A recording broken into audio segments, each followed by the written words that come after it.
అతి పవిత్రమైన కఠినమైన దీక్షలో అయ్యప్ప దీక్ష ప్రధానమైందిగా భావిస్తూ మండలం పాటు 41 రోజు అయ్యప్ప నామ స్మరణలతో నిరంతరం అతి కఠినంగా నియమాలతో దీక్షను పూర్తి చేయాలని అయ్యప్ప మాల వేసుకుని 41 రోజుల తర్వాత శబరిమల యాత్రకు బయలుదేరి తమ మొక్కుబడులను చెల్లిస్తూ అయ్యప్ప దీక్షలో చేసే ప్రధానమైన పడి పూజగా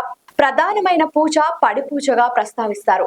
అటువంటి పడి పూజను గ్రామ పడి పూజగా నెల్లూరు రూరల్ పెద్ద చెరుకూరును చెందిన అయ్యప్పలు ఎంతో ఘనంగా నిర్వహించారు. వందలాది మంది అయ్యప్పలతో చుట్టుపక్కల గ్రామస్తులతో ఎంతో కోలాహలంగా అంగరంగ వైభవంగా నిర్వహించారు.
లైక్ చేయండి, షేర్ చేయండి, సబ్స్క్రైబ్ చేయండి. మరిన్ని వీడియోల కోసం బెల్ సింబల్ పై క్లిక్ చేయండి.